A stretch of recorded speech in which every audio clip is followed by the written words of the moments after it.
Hello दोस्तों, welcome to my channel. आज के इस वीडियो में हम लोग बात करने वाले हैं ट्रायंगल चैप्टर का बेसिक मैथ्स का और पीवाईक्यूज को डिस्कस करने वाले हैं। तो मेरा नाम है हुआ अहद असदुल्ला और मैं एक जामिया मिलिया इस्लामिया का एक बीटेक डिपार्टमेंट का एक स्टूडेंट हूँ। तो क्वेश्चन नंबर 1 में क्या दिया गया है, which one of the following is not the criteria for the similarity of triangle. अगर आपने अच्छे से एनसीईआरटी पढ़ा होगा तो ए एक सिमिलरिटी का एक क्राइटेरिया है, एस भी है, एस भी है, लेकिन आरएचएस ये एक सिमिलरिटी का क्राइटेरिया नहीं है। ये किसका क्राइटेरिया होता है? ये कॉन्ग्रुएंसी का क्राइटेरिया होता है। तो हमारा कौन सा ऑप्शन हो जाएगा? ऑप्शन नंबर डी हो जाएगा। क्वेश्चन नंबर 2 क्या दिया गया कि from the figures given below which of the following is true about the measures of angle P. तो एक काम करते हैं ना, हम इसको एक काम करते रेशियो निकाल लेते हैं साइड का। अगर हम रेशियो निकालेंगे साइड का तो ए बी रेशियो किसके बराबर हो जाएगा? ए बी रेशियो हो जाएगा आर क्यू। और क्या हो जाएगा? बीसी रेशियो किसके बराबर हो जाएगा? बीसी हो जाएगा पी क्यू। और बाकी कौन सा बच गया? एसी हो जाएगा किसके रेशियो के बराबर हो जाएगा? पी आर के बराबर। अब देखो, ये जो एंगल पी दिया गया ना, ये किसके किसके बीच है? पी आर और पी क्यू के बीच, मतलब पी आर और पी क्यू के बीच, मतलब इन दोनों साइड के बीच में दिया गया। और इन दोनों साइड के बीच में जो एंगल होगा ना, वही हमारा एंगल हो जाएगा इसके सिमिलर। तो ये बीसी मतलब बीसी इसके बीच में और AC मतलब इसके बीच में, ये एंगल हमारा जो है, ये जो एंगल होगा वही हमारा एंगल ये हो जाएगा। तो ये 80 डिग्री है, ये 60 डिग्री है, तो ये कितना डिग्री हो जाएगा? ये 40 डिग्री हो जाएगा। मतलब ये भी हमारा 40 डिग्री हो जाएगा। By which criteria? तो by sides angle side criteria से हो जाएगा। तो ये ऑप्शन नंबर सी हो जाएगा। नेक्स्ट क्वेश्चन क्या दिया गया है कि हमें इसमें एमई पैरेलल टू एसयू दिया गया, मतलब ये इसके पैरेलल दिया गया है। हमें क्या पता करना है कि इसमें चेक करना है कि कौन सा ट्रायंगल किसके सिमिलर है। तो एक काम करते हैं कि देखो, ये पैरेलल दिया गया तो ये एंगल इसके बराबर होगा, उसी तरीके से ये एंगल इसके बराबर हो जाएगा। एक काम करते हैं, हम इसको सिमिलर करने के लिए इस मेथड से, मतलब इस डायरेक्शन में जाते हैं।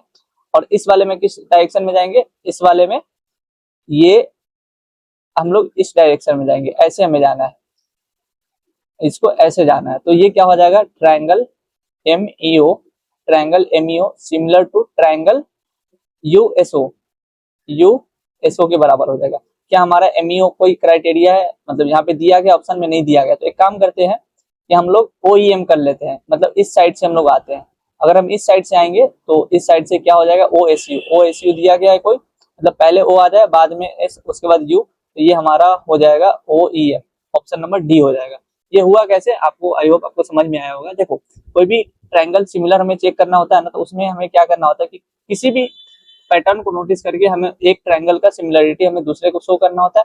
अगर वो ऑप्शन में नहीं दिया होता है ना, तो हम एक काम करते हैं ना, या तो इन तीनों का रीअरेंजमेंट कर देते हैं। जैसा रीअरेंजमेंट इसका करेंगे उसी तरीके से इसका भी रीअरेंजमेंट करना पड़ेगा। देखो, इस वाले ट्रायंगल में क्या किए थे, अगर जो फर्स्ट हम लोग चेक किए हुए थे तो नहीं हो रहा था, लेकिन हम लोग अपोजिट डायरेक्शन से ऐसे आए हैं, इधर से भी हम लोग अपोजिट डायरेक्शन में आए हैं, तो ये हमारा ऑप्शन यहाँ पे ऑप्शन नंबर डी मैच कर गया। बाकी जैसे एमओई है सिमिलर टू एसओयू, देखो क्या है? एमओई मतलब पहला और तीसरा और दूसरा है। इस वाले में देखेंगे तो इस वाले में पहला क्या आएगा? पहला तो यू रहेगा, तीसरा क्या आएगा? ओ आएगा एस। तो क्या यू ओ एस के बराबर है? नहीं है, तो ये ऑप्शन हमारा छट गया। उसी तरीके से ये भी 132 है, तो ये क्या आना चाहिए था? यूएसओ आना चाहिए था, ये भी नहीं है, तो ये भी छट गया। तीसरा क्या है? ओ ई एम। देखो ओ कितना है? 3 है, ओ ई एम, और 2 है, ये 1 है, तो ये होना चाहिए था ओ एस यू। क्या ये ओ एस यू है? नहीं है, तो इस हिसाब से ये भी हमारा ऑप्शन कैंसिल हो जाएगा। तो हमारा ऑप्शन कौन सा बचेगा? ऑप्शन नंबर सिर्फ डी बचेगा।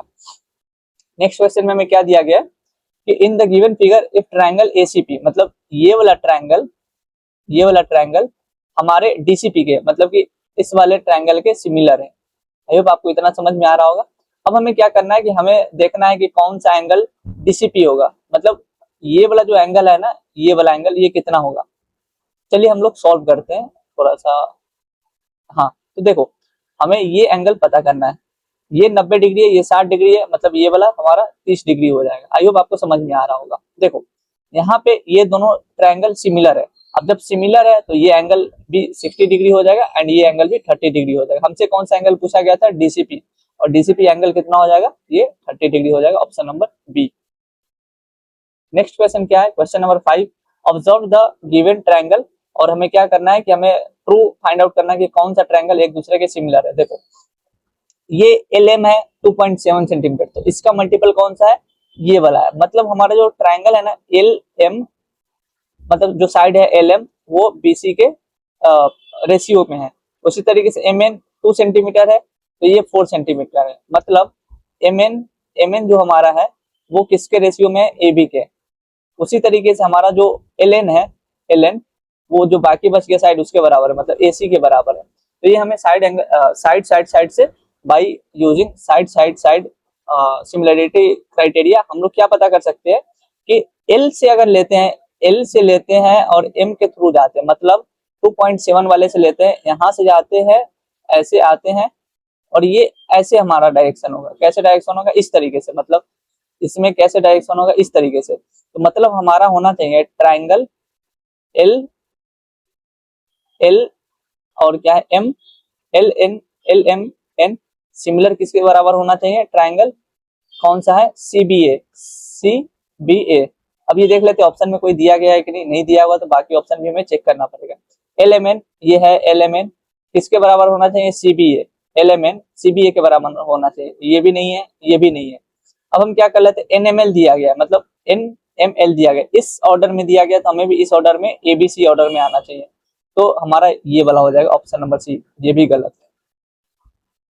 नेक्स्ट क्वेश्चन क्या है कि टू आइसोसेलेस ट्राइंगल्स, ऑप्शन में क्या है, आर ऑलवेज सिमिलर, नहीं ये गलत है।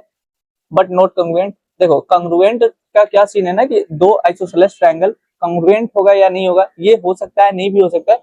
लेकिन जो आइसोसेलेस का प्रॉपर्टी दिया गया ना, आर ऑलवेज सिमिलर, ये गलत है। Are always congruent but not similar, ये भी गलत है, हमेशा कंग्रुएंट नहीं होगा। मे और मे नॉट भी सिमिलर, ये सही हो सकता है। Are always similar and congruent, ये भी गलत है। हमारा ऑप्शन नंबर C हो जाएगा। और होगा कैसे, चलिए हम थोड़ा सा क्लियरिफाई कर देते हैं। देखो ये एक आइसोसेलेस ट्रायंगल है, आई होप आपको समझ में आ रहा होगा। ये साइड इक्वल है। एक और हम लोग ट्रायंगल ले लेते हैं, ये ट्रायंगल ले लीजिए। अब देखो हमेशा कंग्रुएंट तब होता है ना जब दोनों तीनों साइड का लेंथ बराबर होता, मतलब कंग्रुएंट होने के लिए तीनों साइड का लेंथ इक्वल होना चाहिए। क्या पॉसिबल है कि हर बार हमारा जो आइसोसेलेस ट्रायंगल होगा वो इसी मेजर का बनेगा, नहीं पॉसिबल है ना। तो कंग्रुएंट हो भी सकता है, पॉसिबल ये भी है कि हाँ ये एक दो कंडीशन में ये बन जाए तो मे भी हो सकता है ये, लेकिन हर बार हो इट्स नॉट पॉसिबल। अब बात हम कर लेते हैं कि ये जो है, जो हमारा सिमिलर वाला कंडीशन है, इसमें क्या है कि ये मान लेते हैं ये इसके बराबर है, ये इसके बराबर है, तो ये जो मतलब रेशियो में है, और ये वाला जो साइड है ना मे भी ये इसके रेशियो में हो भी सकता है, नहीं भी हो सकता है। जरूरी नहीं है कि हर बार हो ही जाए, जरूरी ये भी नहीं है कि हर बार नहीं हो। तो हमारा कौन सा हो जाएगा, मे बी और may not be similar, option number C हो जाएगा। नेक्स्ट क्वेश्चन क्या दिया गया है कि in which in the given figure PQ is parallel to BC, मतलब ये वाला इसके पैरेलल हमें दिया गया है। और क्या है कि AP, मतलब यहां से यहां तक का और यहां से यहां तक AB का, मतलब अगर ये 3 दिया है तो ये टोटल 7 दिया है, इसका मतलब है ये हमारा क्या दिया है, 4 दिया हुआ है। अब क्या है कि हमें दिया गया है कि AQ QC के, मतलब AQ और QC के हमें रेशियो निकालने थे। देखो ये 3:4 है, तो ये भी कितना हो जाएगा, 3:4। इसमें ऑप्शन नंबर कौन सा है, 3:4, जो कि ऑप्शन नंबर D में हमें दिया गया है। नेक्स्ट क्वेश्चन क्या दिया गया, which of the following statement is not always true, मतलब हमें इसमें से गलत चूज करना है। Two triangles are similar, yes, हमेशा जो भी दो सर्कल होते हैं वो हमेशा सिमिलर होते हैं। Two isosceles right angle triangles are similar, ये हम लोग चेक कर लेंगे। टू रेक्टेंगल्स आर सिमिलर, ये गलत है। क्या गलत है, मतलब देखो ये एक रेक्टेंगल मान लेते हैं, ये हमारा रेक्टेंगल हो गया, और ये एक छोटा सा रेक्टेंगल मान लेते हैं, ये मान लेते हैं। अब हमें क्या दिया गया है कि क्या इन दोनों का साइड, चलो इन दोनों का साइड तो हम लोग मान लेंगे कि बराबर हो सकता है रेशियो में, लेकिन क्या जरूरी है कि इन दोनों का भी रेशियो, इन दोनों का मतलब कि मान लेते हैं ये A है, ये B है, ये C है, ये D है, और इसको मान लेते हैं E है, F है, G है, H है। एक हद तक के लिए तो हम लोग मान सकते हैं कि AB जो साइड है वो EF के बराबर हो सकता है, और उसी तरीके से DC जो साइड है हमारे GH के बराबर हो सकता है। लेकिन इट्स नॉट पॉसिबल ना कि इन दोनों का रेशियो भी मतलब इनके बराबर हो, इन दोनों के रेशियो के बराबर हो, नहीं पॉसिबल है ना, क्योंकि ट्रायंगल इतना ही बड़ा का लेंथ वाला इतना बड़ा भी हम लोग ट्रायंगल बना सकते हैं, तो सॉरी रेक्टेंगल बना सकते हैं। तो ये वाला जो कंडीशन है ना, ये जरूरी नहीं है कि सेटिस्फाई करे। और बोला जा रहा है कि सिमिलर होते हैं, तो ये हमेशा सिमिलर नहीं होगी, हो सकता है एक दो केस में सिमिलर हो जाए, लेकिन हर केस में नहीं होगा। एंड ये क्या दिया गया, two equilateral triangles are similar, ये हमेशा सिमिलर ही होते हैं। कभी भी एक मान लेते हैं ये साइड है, एक साइड ऐसा है जो इक्विलेटरल ट्रायंगल है, और एक ऐसा ट्रायंगल है इक्विलेटरल ट्रायंगल है। ये जब 3 सेंटीमीटर होगा और ये जब 6 होगा ना, तो हर बार ये भी 3 होगा, 3 होगा, ये भी 6 होगा, ये भी 6 होगा, मतलब रेशियो हर बार 1/2 आ जाएगा।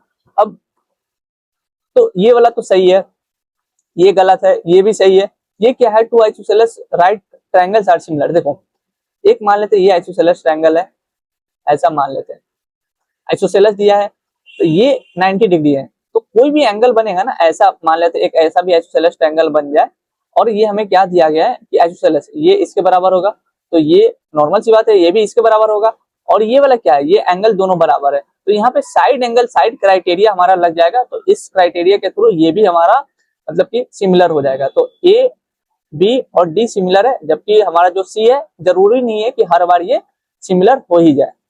चलिए अब हम चलते हैं क्वेश्चन नंबर 9 पे। क्वेश्चन नंबर 9 में क्या दिया गया है कि in the given figure D, मतलब ये इसके पैरेलल हमें दिया गया है। इफ एडी इस रेशियो दिया गया एडी का, मतलब इस छोटे वाले रेशियो का दिया गया ए बी से, मतलब पूरे से कितना दिया गया 1 और 3। जब 1 3 ये हुआ, इसका मतलब है कि ये वाला जो लेंथ है हमारा 2 आ जाएगा। अब दिया गया ए ई इज 2.5 सेंटीमीटर, मतलब इतना का लेंथ दिया है 2.5 सेंटीमीटर। देन ए सी हमें कैलकुलेट करना है यहां से यहां तक। क्या कैलकुलेट करना है, टोटल कैलकुलेट करता है।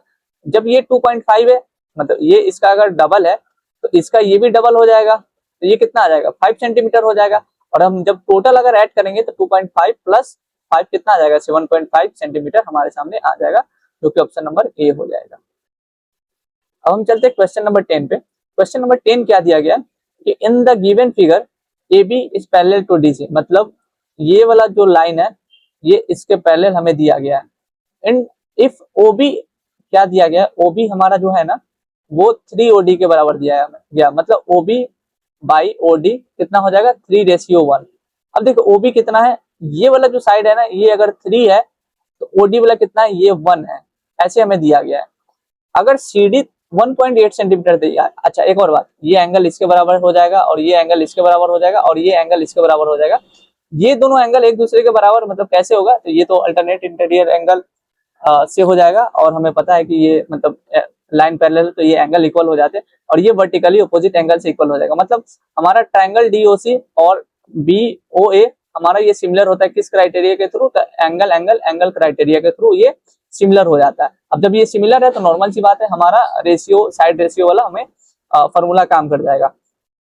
अब क्या दिया है, C D is equal to 1.8 centimetre, मतलब सी डी कहां से कहां तक दिया है, मतलब सी डी, अच्छा सी डी मतलब ये वाला लेंथ हमें कितना दिया गया है 1.8 सेंटीमीटर दिया गया है। अब हमें फाइंड आउट करना है ए बी, हमें ये फाइंड आउट करना है। अब देखो इसका ये ट्रिपल, मतलब ये अगर मान लेते क्या दिया गया है O B by O D is equal to 3:1 दिया गया है, उसी तरीके से इस वाले ट्रायंगल में देखेंगे तो ए बी क्या हो जाएगा, A B by D C हो जाएगा। तो मतलब A B by D C का हमें वैल्यू कितना दिया है 3, तो ए बी हमें फाइंड आउट करना है, तो ए बी क्या हो जाएगा 3 डी सी हो जाएगा। अब देखो 3 डी सी का वैल्यू क्या दिया है 1.8 सेंटीमीटर, तो ये हो जाएगा 5.4 सेंटीमीटर हमारा आंसर हो जाएगा। चलिए अब हम चलते हैं नेक्स्ट क्वेश्चन पे। नेक्स्ट क्वेश्चन में क्या दिया गया है, in the given figure P Q is parallel to R S, ये वाला इसके पैरेलल है। Then we have to prove that P O Q, मतलब इस डायरेक्शन में हमें आना है और क्या करना है एस ओ आर के, मतलब इस डायरेक्शन में हमें चले जाना है, ऐसे हमें प्रूफ करना है। अब देखो ये दोनों पैरेलल दिया गया है, इसका मतलब है ये जो एंगल होगा ना ये एंगल इसके बराबर हमारा हो जाएगा, उसी तरीके से ये एंगल जो है इसके बराबर हमारा हो जाएगा, और ये एंगल अल्टरनेट सॉरी ये क्या बोलते हैं वर्टिकली अपोजिट एंगल के बराबर ये हो जाएगा, ये दोनों बराबर हो जाएगा। इससे क्या पता चलता है कि जो हमारा ट्राइंगल है ना POQ, triangle POQ is similar to POQ similar to SOR, SOR के सिमिलर हमारा हो जाएगा, ये हमारा प्रूफ हो चुका है। चलिए अब हम चलते हैं नेक्स्ट क्वेश्चन पे। नेक्स्ट क्वेश्चन में क्या दिया गया, in the given figure O S R, मतलब ओ एस आर हमें इस डायरेक्शन में ऐसे जाना है। आई होप आपको समझ में आ रहा होगा। इस similar to O Q P, मतलब हमें इस डायरेक्शन में इस तरीके से हमें जाना है। अब क्या दिया है, आर ओ क्यू 125 डिग्री, मतलब आर ओ क्यू ये 125 डिग्री दिया है। इसका मतलब ये कितना एंगल हो गया, ये वाला एंगल, मतलब एंगल आर ओ एस कितना हो जाएगा 180 माइनस 125 डिग्री, 180 माइनस 125 डिग्री, ये हो जाएगा 55 डिग्री। तो ये हमारा 55 डिग्री हो गया। जब ये हमारा 55 डिग्री हो गया तो हमें अब ये पता करना है। तो अब ये पता कर लेंगे 70 प्लस 55 कितना हो जाएगा 5, 125 डिग्री, मतलब ये वाला भी हमारा 55 डिग्री हो जाएगा। Find the measure of the angle O S R. अब देखो हमें क्या पता करना है, ओ एस आर। अब देखो ओ एस आर तो 55 डिग्री आ गया, and O O Q P, O Q P मतलब ये एंगल हमें पता करना है। तो ये वाला भी हमारा एंगल 55 डिग्री हो जाएगा। क्यों हो जाएगा, क्योंकि ये हमारा ट्रायंगल एक दूसरे के कंग्रुएंट सॉरी ये सिमिलर है। अब जब सिमिलर है तो ये एंगल इसके बराबर हो जाएगा। Angle 1 is equal to angle 2, ये एंगल हमें इस एंगल के बराबर हमें दिया गया है। एक काम करते हैं, इस ट्रायंगल को हम अच्छे से अलग बना लेते हैं। यहाँ पे एंगल 1 है, एंगल यहाँ पे 2 है, और ये डी दिया गया है, ये बी दिया गया है, और यहाँ पे क्या दिया गया, सी दिया गया है। तो आइसोसेलेस ट्रायंगल के प्रॉपर्टी से क्या हो जाएगा, ये साइड इज इक्वल टू ये हो जाएगा। तो B D is equal to हमें क्या देखने को मिल गया, सी डी हो जाएगा। ये रेशियो हम अच्छे से इसको अरेंज कर लेंगे। तो B E by B C is equal to, देखो सी डी की जगह पे हम लोग यहाँ पे एक काम करते हैं, बी डी रख लेते हैं। तो ये बी डी हो जाएगा, डिवाइडेड बाई क्या हो जाएगा, ए बी। हमें क्या प्रूफ करना है, triangle B D is similar to triangle B S. मतलब कि हम कलर कर देते कौन सा किसके, मतलब ये जो बी डी दिया गया है, मतलब ये साइड हमें इस तरीके से हमें जाना है, और दूसरा किस तरीके से जाना है, दूसरा हमें इस तरीके से ऐसे जाना है, और ऊपर से ऐसे जाना है, हमें ऐसे जाना चाहिए। अब देखो क्या है कि हमें कौन सा रेशियो दिया गया, बीई मतलब इसका रेशियो हमें बड़े वाले बीसी के, मतलब बड़े वाले ट्रायंगल के रेशियो के बराबर दिया है। उसी तरीके से बी डी ए बी के बराबर दिया गया, मतलब ये वाला ट्रायंगल का रेशियो, साइड का रेशियो इसके बराबर दिया गया। अब देखो अगर हम इस वाले को पकड़ेंगे, इसका रेशियो अगर हम इसके साथ लेंगे, उसी तरीके से इसका रेशियो इसके साथ लेंगे, तो इसके बीच में एंगल 1 हमारा आ जा रहा है, जो कि दोनों में कॉमन है। मतलब angle 1 is equal to angle 2 दोनों ट्रायंगल में हो जाएगा। तो यहाँ से हमें क्या देखने को मिल जाएगा कि ये ऐसे इस प्रॉपर्टी से ये हमारा क्या हो जाएगा, सिमिलरिटी प्रूफ हो जाएगा। तो मतलब BDE is similar to BSC हम कह सकते हैं। चलिए चलते हैं क्वेश्चन नंबर 13। क्वेश्चन नंबर 13 में क्या दिया गया है कि two chords A B and C D intersect each at point E as shown in the figure. मतलब यहाँ पे इंटरसेक्ट कर रहा है। Prove that triangle A E D, मतलब ये वाला ट्रायंगल सी बी ई मतलब इस वाला ट्रायंगल के बराबर है। हमें ये सिमिलर प्रूफ करना है। 1 सेकेंड, तो एक काम कर लेते हैं। हाँ, तो यहाँ से अगर हम यहाँ से एक इन दोनों को जोड़ लेंगे, कोड को जोड़ लेंगे, तो यहाँ पे क्या होता है ना कि एक अगर एक ही बेस पे दो अगर एंगल्स बन रहे हैं तो वो दोनों बराबर होते हैं। इसका मतलब ये एंगल इसके बराबर हो गया। उसी तरीके से अगर हम लोग इस वाले कोड को लेंगे तो ये एंगल, देखो ये एंगल इसके बराबर हो गया, और ये एंगल इसके बराबर हो जाएगा, इसके बराबर हो जाएगा। आई होप आपको समझ में आ रहा होगा। और ये एंगल क्या हो जाएगा, ये एंगल वर्टिकली अपोजिट एंगल हो जाएगा। तो यहाँ से हमें क्या पता चलता है, ए ई डी जो हमारा है ए ई डी, ये किसके सिमिलर हो जाएगा, triangle A E D similar to triangle A E D. मतलब ये ऐसे क्या है, तो ये वाला कैसे जाएगा, ये वाला ऐसे जाएगा सी ई बी के, तो ये हो जाएगा सी ई बी। अयो आपको समझ में आ रहा होगा। ये फंडा, यहाँ पे एक नया फंडा लगता है कि अगर हम किसी भी मतलब कोड पे अगर दो एंगल्स फॉर्म हो रहा है तो दोनों एंगल बराबर होता है। यहीं पे ये वाला फंडा काम कर रहा है।